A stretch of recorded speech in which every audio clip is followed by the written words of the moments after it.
کی مہربانی و کرم سے ہم سب حضرات حضور سیدنا کی سیاد لاجپال بڑی نواز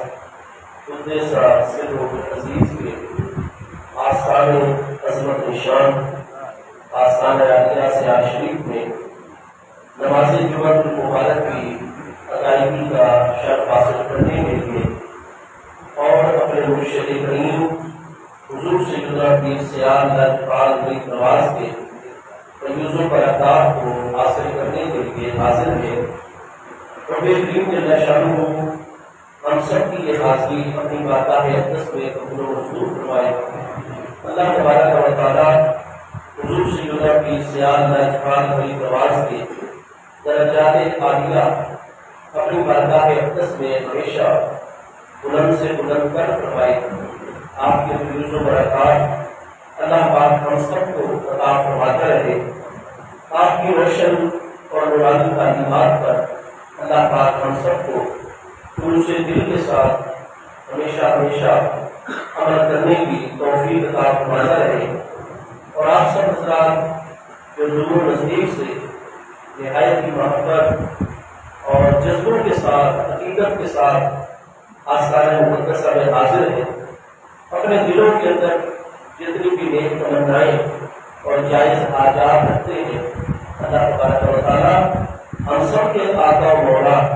حضور امام الانبیاء والمرسلین خاتم النبیین علیہ التحیات و تسلیم کے وسیلہ باجلیلہ سے اور حضور سیدنا کی سیاد لاجپال بڑی نواز کی برکت سے آپ جملہ حاضرین کی تمام جائز دلی مرادوں کو پورا فرمائے۔ قرآن مجید فرقان حمید کے 24ویں پارے سورہ زمر آیت نمبر 42 میں اللہ پاک کا ارشاد گرامی ہے، اللہ یتوفی الانفس حین موتہا والتی لم تمت فی منامہا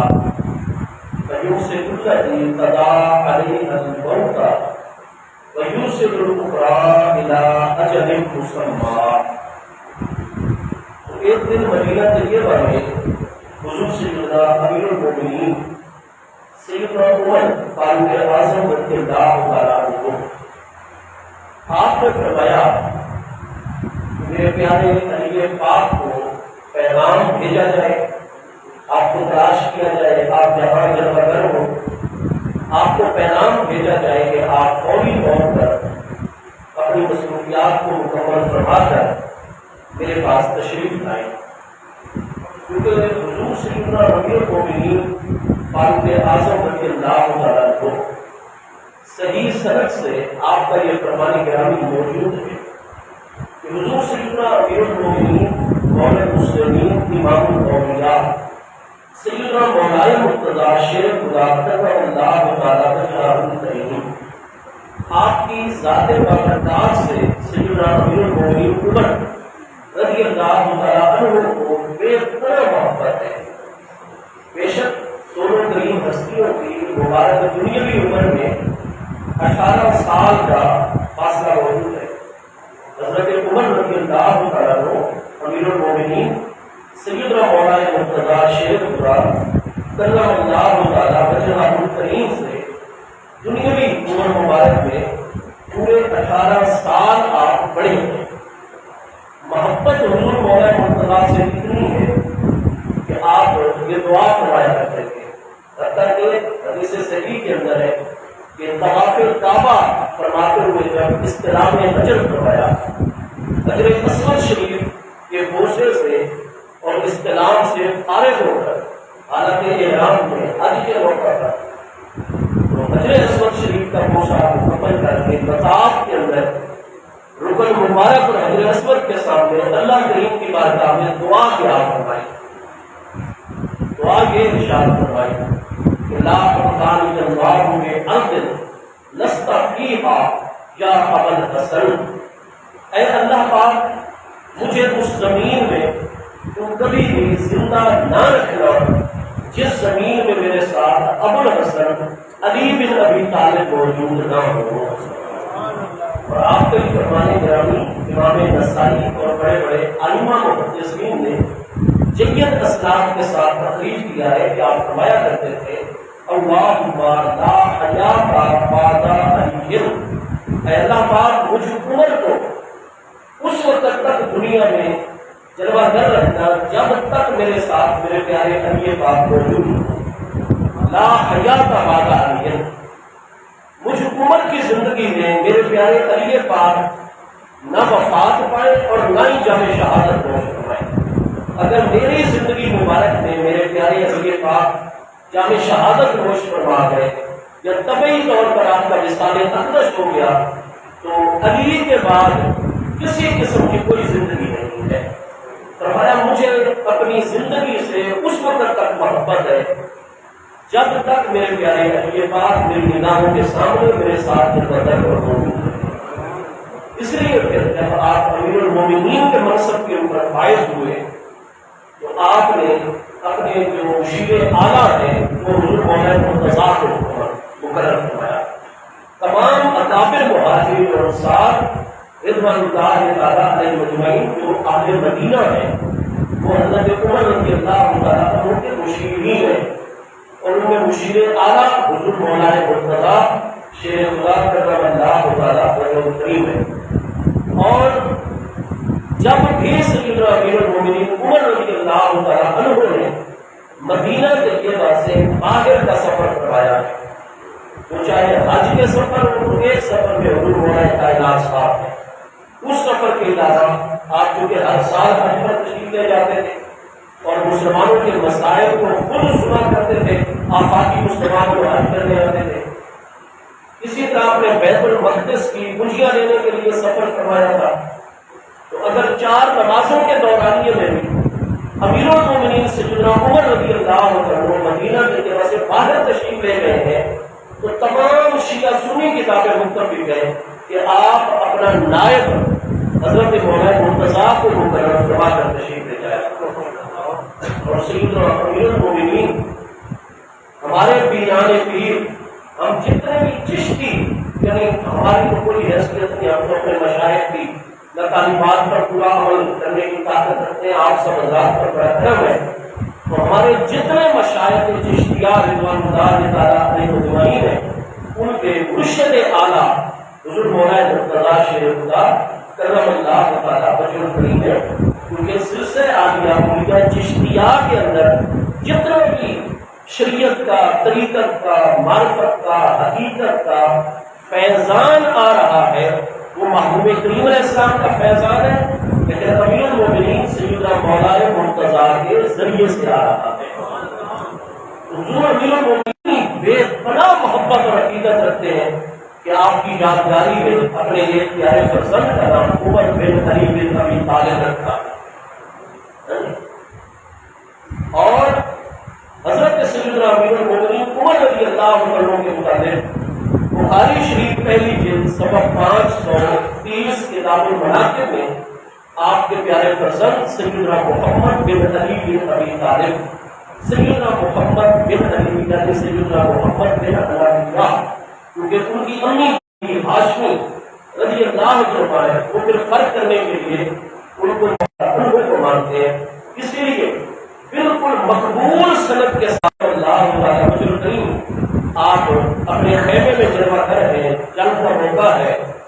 اور 2 مسلمان جو تھے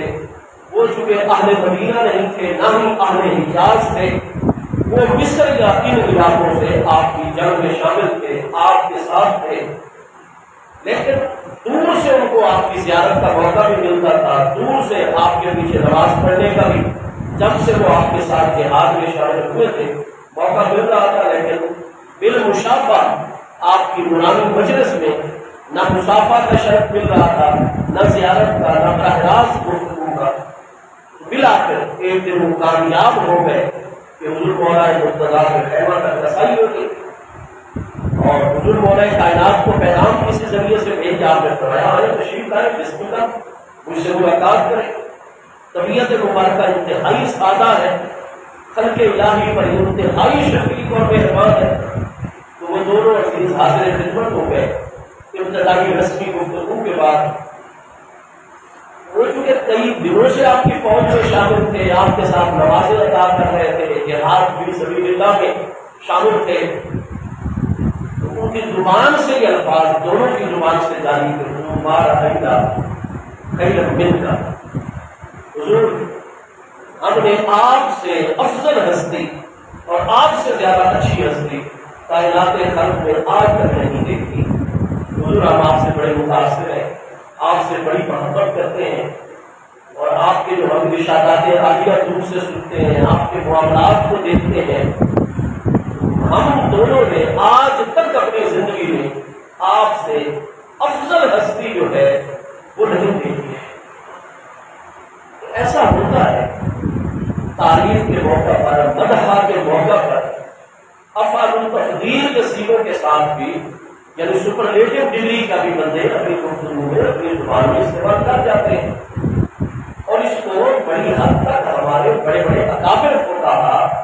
اور علم کلام کے ائمہ جائز رکھتے ہیں، اور دیکھ لیتے ہیں یہ مقام مقام مدح تو نہیں تھا، یا مقام مناظرہ تھا، یا مقام بیان عقائد تھا، وہ اس کو دیکھ لیتے ہیں۔ اگر محض مقام مدح ہو تو پھر وہ اس سے صرف نظر کر جاتے ہیں، لیکن چونکہ حضور سیدنا امیر المومنین مولا کائنات کرم اللہ تعالیٰ وجہہ الکریم آپ امیر المومنین ہیں، پھر آپ کی ذات بابرکات کے حوالے سے کیونکہ کئی لوگ ایسے اس وقت سامنے بھی آ چکے تھے اور قیامت تک آنے تھے جو آپ کی بارگاہ اقدس کے ساتھ محبت کا اظہار کر کے امت میں بڑے بڑے فطروں کا باعث بننے تھے، اور وہ سارے فطرے حضور امیر المومنین کی نگاہ اقدس میں تھے، اس لیے آپ نے فوری طور پر ان دونوں کی طرف توجہ فرمائی، اور آپ نے فرمایا کہ آپ کیا بات کر رہے ہیں میرے بارے میں،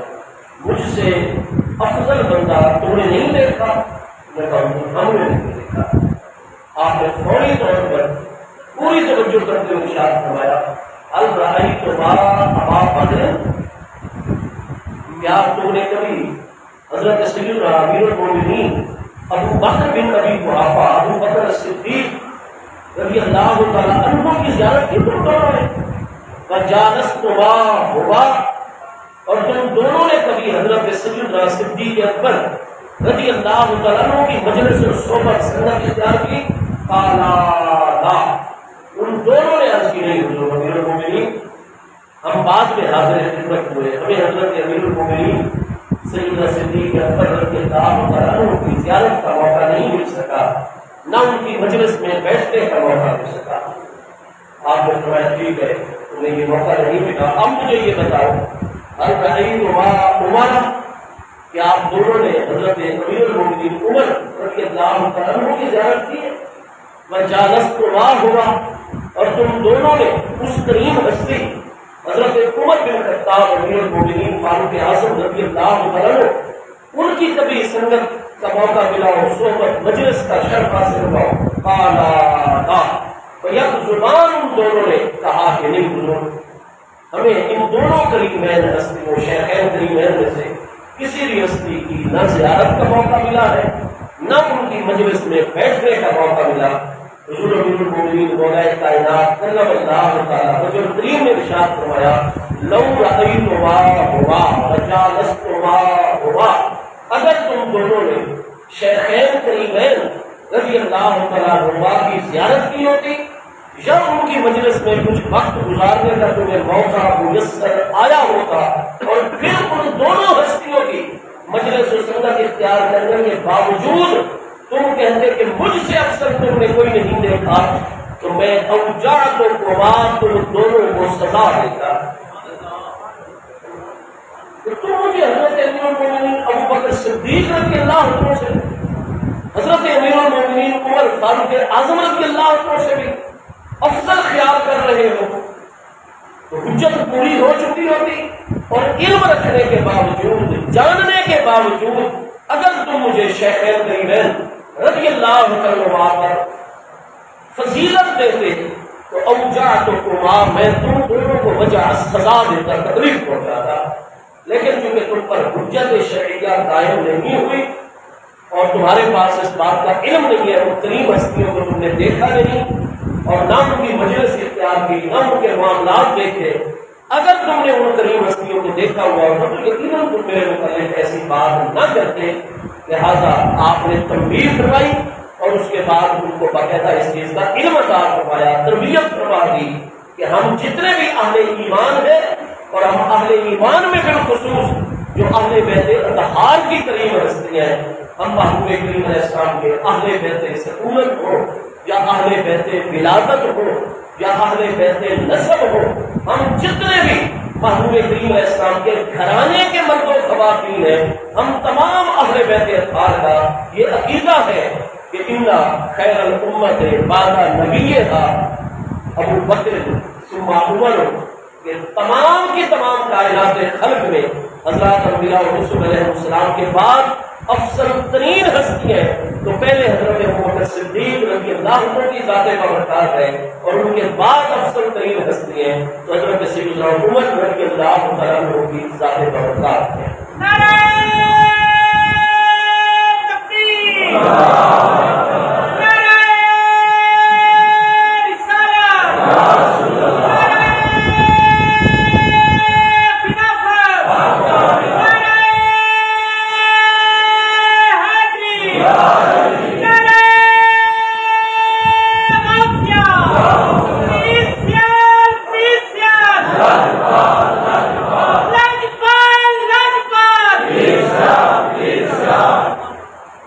صحیح بخاری شریف کی پہلی جلد 540 کتابوں بنا کر کے حضرت سیدنا عبداللہ بن عباس الہاشمی رضی اللہ تعالیٰ عنہ جو ترجمان القرآن ہے پیارے صحابہ کرام میں، حبر الامت ہے، اس امت کے جو بڑے علماء ہیں ان میں شمار ہے حضرت سیدنا عبداللہ بن عباس الہاشمی رضی اللہ تعالیٰ عنہ۔ ایک اتنی بڑی علمی ہستی جو مجتہد مطلق ہستی ہے، قرآن کے اتنے بڑے مفسر ہیں کہ ان کے اونٹ کی جو گھٹنا باندھنے والی رسی ہے، وہ رسی اگر جس سے وہ اپنے اونٹ کا گھٹنا باندھا کرتے تھے وہ گم ہو جائے تو وہ بندوں سے نہیں معلوم کیا کرتے تھے کہ میرے اونٹ کی رسی گم ہو گئی ہے، بھول کرتا ہوں۔ وہ فرماتے لو لوجدته فی کتاب اللہ، میں قرآن کا حافظ ہوں، قرآن کا قاری ہوں، قرآن کا مکمل عالم اور مفسر ہوں، میں اپنی گم شدہ رسی کو اور ہر گم شدہ چیز کو اللہ کی کتاب قرآن میں سے تلاش کر لیتا ہوں۔ اور انہوں نے نبی علیہ السلام کی شاگردی اور صحبت بچپن میں حاصل کی تھی، کیونکہ بخاری میں آپ کا فرمان اور کتنی کتب میں موجود ہے کہ کچھ تو ناقصن ولست بمحتلم۔ حضرت عبداللہ بن عباس فرماتے ہیں میں ابھی بالغ نہیں ہوا تھا، میں ناقص تھا، قریب البلوغ تھا، یعنی 14.5 سال، اور جزیرہ نمائے عرب میں جتنی گرمی تھی اس وقت تو کم از کم بھی 15 سال کا بچہ بالغ قرار دیا جاتا تھا اگر وہ بالغ ہونے کا دعویٰ کرے تو 15 سال کے بچے کی 15 سال کے بعد تصدیق کر دی جاتی ہے، ورنہ عموماً کہتے تھے کہ 16 سال کا بچہ بالغ ہوتا ہے۔ تو الغرض آپ فرماتے ہیں لستوں میں محتلم، مجھ پر ابھی ایک بار بھی غسل فرض نہیں ہوا تھا، میں بالغ نہیں تھا، نابالغ تھا، ان کو ناحزن، ہاں ناحز میں ضرور تھا، قریب البلوغ تھا، اسی 1 سال کے اختتام تک میرا بلوغ ہوا۔ تو فرماتے ہیں جب ہمارے پیارے آقا کریم علیہ السلام کا وصال اقدس ہوا تو میرا ابھی لڑکپن کا دور مبارک چل رہا تھا، میں جوانوں میں شامل نہیں ہوا تھا، میں بالغ نہیں ہوا تھا، تو 14.5 سال تقریباً عمر مبارک تھی دنیاوی حضرت سیدنا عبداللہ بن عباس رضی اللہ تعالیٰ عنہ کی جب محبوب کریم علیہ السلام کا مدینہ طیبہ میں 11 ہجری وصال اقدس ہو گیا تھا، تو بچپن اور لڑکپن مبارک کے ابتدائی دور میں انہیں محبوب علیہ السلام کی شاگردی اور قرب کا شرف حاصل ہے، اور ساتھ بخاری شریف کے مطابق دعا حاصل ہے اللہم فقہہ فی الدین وعلمہ التاویل۔ اللہ پاک، یہ میرا چچا زاد بھائی عبداللہ بن عباس جو رات کو اس وقت آدھی رات کو میرے خاطر جاگ کر مجھے وضو کروا رہا ہے، محبوب علیہ السلام کو وہ ان تعلیم حضرت عباس نے ایسی تربیت فرمائی ہے۔ وہ محبوب اسلام کی خدمت میں ہفتے میں ایک رات بسر کیا کرتے ہیں، کیونکہ حضرت عبداللہ ابن عباس کی سگی خالہ جان حضور ام المؤمنین سیدتنا و سیدۃ الساداتنا حضور سیدہ ام المؤمنین میمونہ بنت حارث رضی اللہ تعالی عنہا، وہ حضرت عبداللہ بن عباس کی امی جان حضور سیدہ ام الفضل بنت حارث رضی اللہ تعالی کی سگی ہمشیرہ محترمہ ہے۔ محبوب علیہ السلام نے ذی قعدہ، یہ جو مہینہ چل رہا ہے 11 ذی قعدہ ہے، تو اسی 11 ذی قعدہ سن 11 نہیں تاریخ 11 ہے، ذی قعدہ کے مہینے سن 7 ہجری عمرۃ القضاء سے واپسی پر آپ نے حضور ام المؤمنین سیدہ میمونہ بنت حارث رضی اللہ عنہا سے نکاح فرمایا اور ان کو اپنے ساتھ مدینہ طیبہ سن 7 ہجری اسی ذی قعدہ کے مہینے میں، تو وہ حضرت ابن عباس کی صغیر خالہ جان ہے۔ حضرت عباس تو بہت بعد میں آئے تھے، سن 7 ہجری فتح مکہ سے کچھ عرصہ پہلے محبوب علیہ السلام کی بارگاہ میں، لیکن ان کی زوجہ محترمہ حضرت ام الفضل بنت حارث رضی اللہ عنہ، حضرت عبداللہ بن عباس، عبداللہ بن عبید اللہ بن عباس اور فضل بن عباس، قسم بن عباس، یہ اپنی امی جان کے ساتھ اپنے والد حضرت عباس کے مشورے سے اور ان کے حکم دینے پر محبوب علیہ السلام کے غلاموں کے ساتھ ہجرت کر کے آ گئے تھے۔ تو حضرت عباس کا گھرانہ پہلے سے آیا ہوا تھا۔ حضرت عباس فتح مکہ سے پہلے مدینہ طیبہ آ گئے تھے، وہ مکہ شریف رہے تھے محبوب کے پیارے چچا جان، کیونکہ انہیں محبوب علیہ السلام کا حکم تھا کہ چچا جی آپ مہربانی فرمائیں گے، آپ مکہ مکرمہ میں رہیں گے، اور مکہ والے جو ہمارے خلاف تیاریاں کرتے رہے، پروگرام اور پلاننگ کریں، تو آپ کو جو بھی مکہ والوں کی ایسی کوئی خبر، کوئی ایسی حرکت نظر آئے، آپ فوری طور پر مجھے اطلاع کیا کریں گے اور پیغام بھیجا کریں گے۔ اس لیے نبی پاک علیہ السلام کے حکم پر آپ کے چچا جان حضرت عباس مکہ مکرمہ میں رہ گئے تھے، لیکن ان کا گھرانہ آل و اولاد اور گھر والے وہ ہجرت فرما کر مدینہ طیبہ میں ان کی آمد سے کئی سال پہلے آباد ہو چکے تھے۔ تو حضرت ابن عباس نے معمول اپنا لیا، خالہ جان کے ساتھ حرمت کا معاملہ ہے، اور وہ ابھی تربیت کی عمر میں بچپن مبارک اور لڑکپن مبارک ہے۔ تو جس رات آقا کریم علیہ السلام نے حضور ام المؤمنین سیدہ میمونہ رضی اللہ تعالی عنہا کی باری پر ان کے گھر میں عشاء کے بعد جلوہ گر ہونا ہوتا تھا، تو حضرت ابن عباس فرماتے ہیں میں دوسرے حجرہ مبارکہ میں آرام کرتا عشاء کے بعد اور میں سویا رہتا، اور چونکہ محبوب علیہ السلام خود تہجد کے لیے آپ بیدار ہوا کرتے تھے اور اپنے گھر والوں کو آپ ضرور جگایا کرتے تھے۔ صحیح بخاری، مسلم، جامع ترمذی اور مسند احمد، ابی داؤد، کتنے کتابوں میں حدیثیں صحیح ہے، محبوب علیہ السلام اپنے گھر والوں کو تہجد کے وقت سونے نہیں دیا کرتے تھے، اور آپ گھر والوں کو فرماتے یا اہل البیت، اے میرے پیارے اہل بیت، ربا قاسیات عاریات یوم القیامت، آج بڑے بڑے شہنشاہوں کی بیویاں، بڑے بڑے بادشاہوں کی بیٹیاں، بڑے بڑے بادشاہوں کی بہویں، ان کی بھابیاں، بڑے بڑے بادشاہوں کے گھرانے کی جو خواتین ہیں، ربا قاسیات، آج انہوں نے دنیا کے قیمتی ترین لباس جو ہے وہ ان خواتین میں سے بے تن کیے ہوئے ہیں، اور بڑے بڑے اعلیٰ ان کے بستر ہیں، دنیا کی ہر نعمت اور سہولت ہے مطلب مراد کے ان کے پاس ہے، لیکن آریات قیامت والے دن آئیں گی تو اگر تو ان کے پاس ظاہرہ عمل صالح، قرآن فرماتا ہے وَتَزَوَّدُوا، جب چلا کرو تو ظاہرہ ساتھ لے لیا کرو، اور آگے ساتھ ہی فرمایا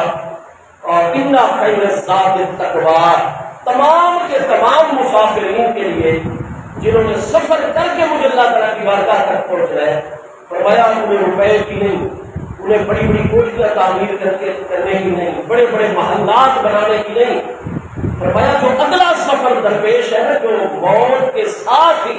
ہر انسان کے لیے شروع ہو جاتا ہے، تو اس کے لیے کوٹیاں نہیں کام آتی، اس کے لیے بڑے بڑے قیمتی لباس نہیں کام آتے، بڑی بڑی گاڑیاں اور سواریاں نہیں کام آتی، نہ محلات اور روپیہ پیسہ اور بینک بیلنسز کام آتے ہیں۔ اِنَّ خَيْرَ الزَّادِ التَّقْوَىٰ، تمام کے تمام ذات راہ میں جو سب سے اچھا ترین ذات راہ اور سامان سفر ہے وہ تقویٰ ہے۔ قرآن پاک میں ارشاد ہے، اور لباس تقویٰ جو ہے وہ سارے کے سارے لباسوں میں سب سے اعلیٰ ہے۔ تو قیامت والے دن اگر ہماری شرم کی، ہماری حیا کی، ہماری عزت کی جو حفاظت کرنے والی چیز ہے عالم اسباب میں وہ تقویٰ ہے۔ محبوب علیہ السلام کا پیارا طریقہ تھا، آپ اپنے گھر والوں کو تہجد کے لیے جگاتے، اگر کوئی اور بندہ سویا ہوا ہوتا، مہمان مسافر پیارے صحابہ کرام میں سے، محبوب علیہ السلام کے پیارے غلاموں میں سے، تو محبوب علیہ السلام کا وہی طریقہ ہے جو حضور پیر سیال اقبال کا مبارک بنا ہے۔ آپ کے آستانے پاک پر آپ سو جائیں تو یہ اچھی بات ہوتی ہے، فرض جماعت کا ٹائم قریب آ اتنا وقت رہ جائے کہ بندہ استنجا کرے گا، وضو کرے گا، اور اگر اس سے پہلے سنت ہے جماعت سے پہلے تو آ کر مسجد میں سنتیں پڑھے گا، جماعت میں فوراً تکبیر اولیٰ کے ساتھ شامل، فرض جماعت کے وقت جگا دینا چاہیے، ورنہ تہجد کے لیے اور نفلی معاملات ہوتے تو ہمارے پیارے آقا کریم علیہ السلام کی اتنی پیاری تعلیم تربیت، آپ کے معاملات اتنی محبت والے کہ کانا صلی اللہ علیہ وآلہ وسلم وبارک وسلم لا یوقظ نائما، محبوب علیہ السلام اپنے آستانے تقدس کی شان پر کسی سوئے ہوئے بندے کو جگایا نہیں کرتے تھے۔ اور محبوب علیہ السلام کی جو احادیث صحیحہ ہیں، حضرت سیدنا امام الائمہ امام محمد المہدی رضی اللہ تعالیٰ عنہ کی آمد کے مطابق ان میں حضرت امام محمد المہدی رضی اللہ تعالیٰ عنہ کی جو احادیث صحیحہ میں نشانیاں نبی پاک علیہ السلام نے فرمایا ان کا جسم جو ہوگا وہ تو اسرائیلی ہوگا، لوگ دیکھیں گے تو کہیں گے یہ بنی اسرائیلی ہے، لیکن ان کی جو سیرت طیبہ ہوگی محبوب علیہ السلام نے فرمایا بالکل میری سیرت طیبہ کے اوپر ہوگی۔ محبوب کریم علیہ السلام کا پیٹ مبارک آگے نہیں بڑھا، فرمایا وہ بالکل ہماری طرح سماج جسم مبارک کے مالک ہوں گے، ناک مبارک اونچی اور لمبی ہوتی ہے، فرمایا جیسے ہماری ناک مبارک کی نوک رات کو بھی چمکتی نظر آتی ہے، ان کی ناک پر بھی نور ہوگا، پریشانی ان کی کشادہ اور چمکا کرے گی، اور ان کا ہر عمل میری سیرت طیبہ کے موافق اور باقی نشانیوں کے ساتھ یہ نشانی بھی ارشاد فرمائی کہ لا یوقظ النائم، فرمایا جیسے ہم کسی مہمان مسافر اپنے شاگرد عزیز کو تعلق والے کو نفلی امور و معاملات کے لیے ہم نہیں جگاتے ہیں، میرا بیٹا محمد المہدی بھی سوئے ہوئے بندے کو نہیں جگایا کرے گا، فرمایا اس کو سونے کو اس کو آرام اپنا پورا کرے گا۔ یعنی انسانیت نوازی، خلق الہی کا خیال کرنا۔ لیکن جہاں تک محبوب کریم علیہ السلام کے گھرانے اقدس کی بات ہے، قرآن پاک کا آج ہمیں بھی درس ہے، مجھے بھی آپ کو بھی۔ اللہ پاک فرماتا ہے یا ایھا الذین آمنوا قوا انفسکم واہلیکم نارا، اے ایمان والو اپنے آپ کو بھی جہنم کی آگ سے بچاؤ۔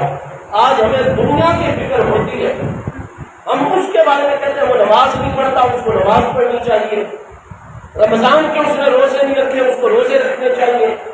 وہ طاقت کے باوجود حج پر نہیں جانا اس کو جانا چاہیے۔ لیکن یہ ساری ہماری نصیحتیں بس لوگوں کے معاملات کی دیکھنے کے اوپر ہماری توجہات مرکوز ہوتی ہیں، ہم باقی سب کے بارے میں چاہتے ہیں کہ وہ فرائض کے بھی پابند بن جائے، واجبات کے بھی پابند بن جائے،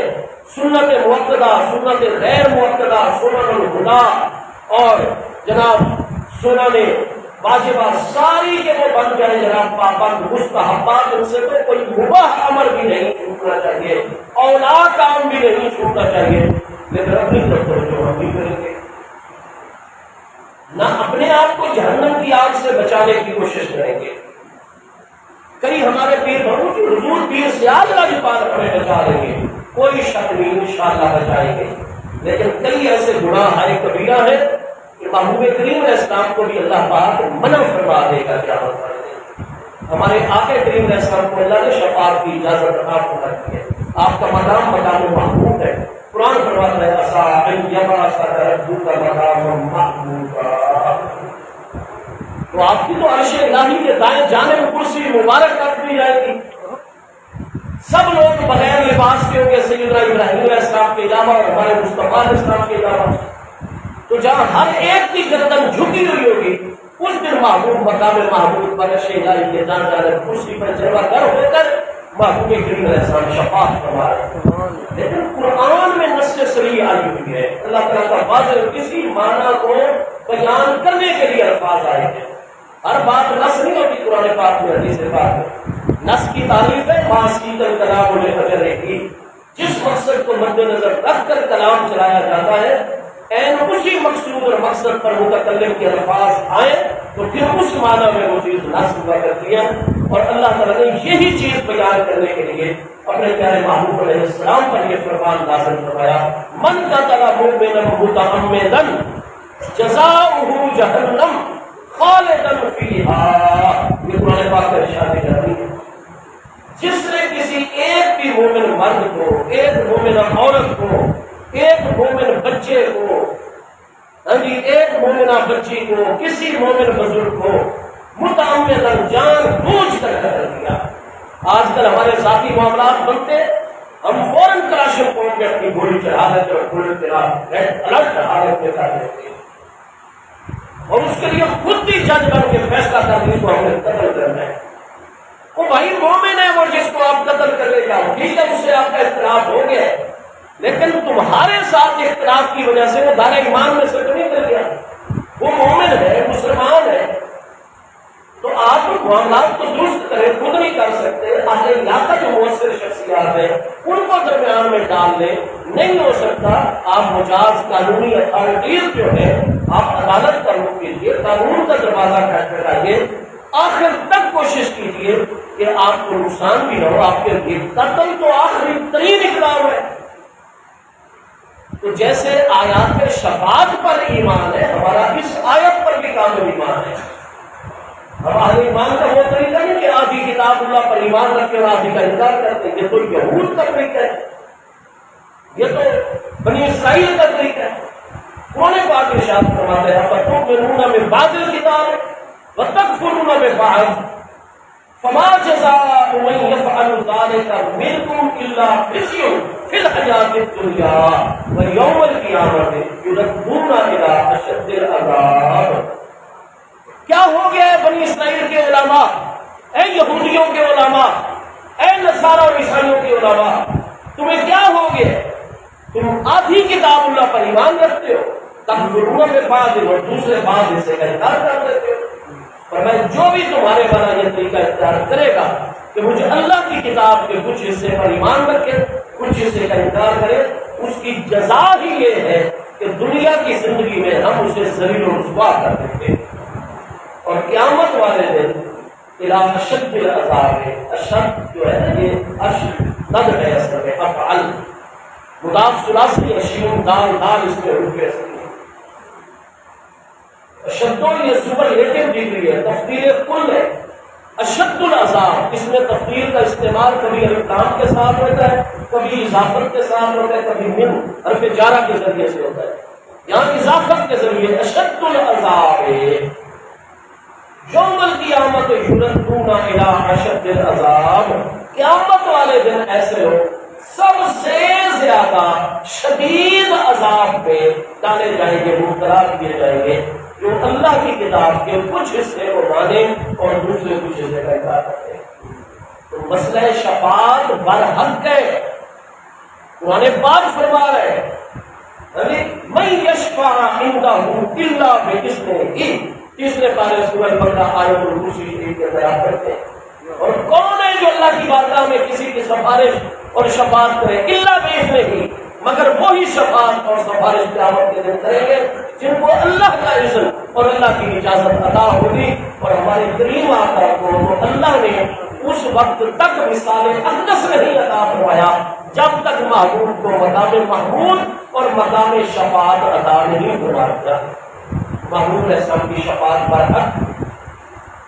شفاعت کی آیات بینات بھی کثیر، اور مسئلہ شفاعت میں احادیث بھی احادیث متواترہ۔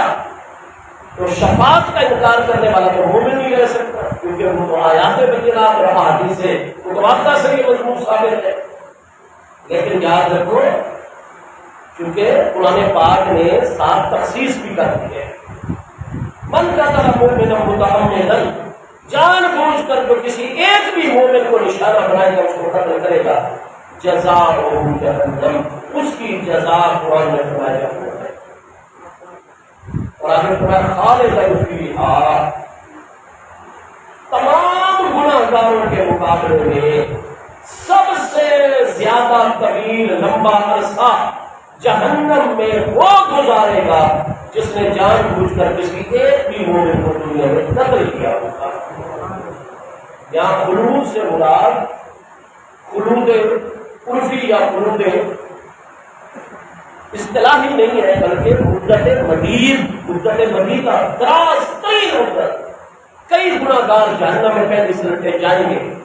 اور ان کو آگے کریم علیہ السلام کو منع فرما دیں، میرے محبوب آپ نے اس کی شفاعت نہیں کرنی، آپ نے اس کی شفاعت نہیں کرنی، آپ نے گناہ کیٹیگری کے لوگوں کی محبوب ایسا رک جائے نہ، اللہ اپنی رحمت سے ان کو پہلے پہلی مرتبہ اللہ بھی ان کی بخشش نہیں کروائے گا۔ ناراض ہے اللہ کا جو اپنے والد کو قتل کر ڈالتا ہے، اپنی امی کو قتل کر ڈالتا ہے، ٹھیک ہے؟ تو اس طرح کے کئی ایسے معاملات ہیں اللہ تعالیٰ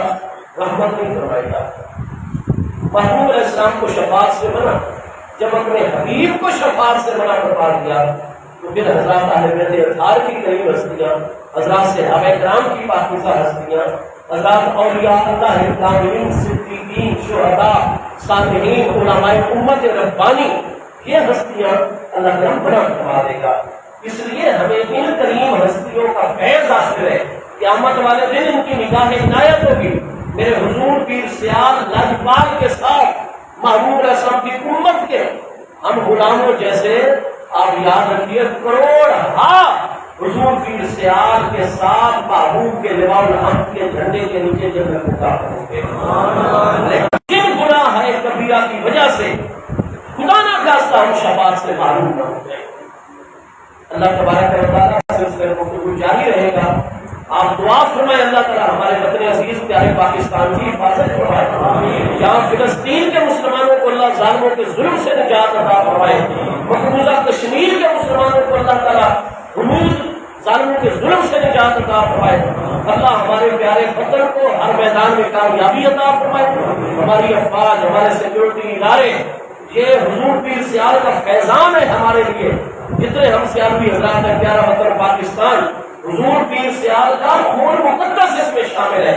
آپ کی اللہ کی دی ہوئی ساری صلاحیتیں اس میں شامل ہے، نہ پاکستان والے سے وجود میں آتا اگر ان کریم ہستیوں کا فیضان نہ ہوگا۔ اولیاء اللہ کا ہے فیضان پاکستان، اور انشاءاللہ ہم کبھی بھی جہاد میں پیچھے ہٹنے والے نہیں ہیں۔ ضرورت ہے تو ہم عوام بھی اپنے پیر و مرشد کے طریقے پر چلتے ہوئے ہمیں محاذ کر رہے ہیں۔ اللہ ہمارے وطن کو فتح عطا فرمائے۔ ہم اپنے اداروں کے ساتھ ہیں، وطن کے ایک ایک انچ کی حفاظت کرنے کے لیے ہم سب کے ساتھ الحمدللہ میدان عمل میں انشاءاللہ۔ آپ سب حضرات کو اللہ جزا عطا فرمائے۔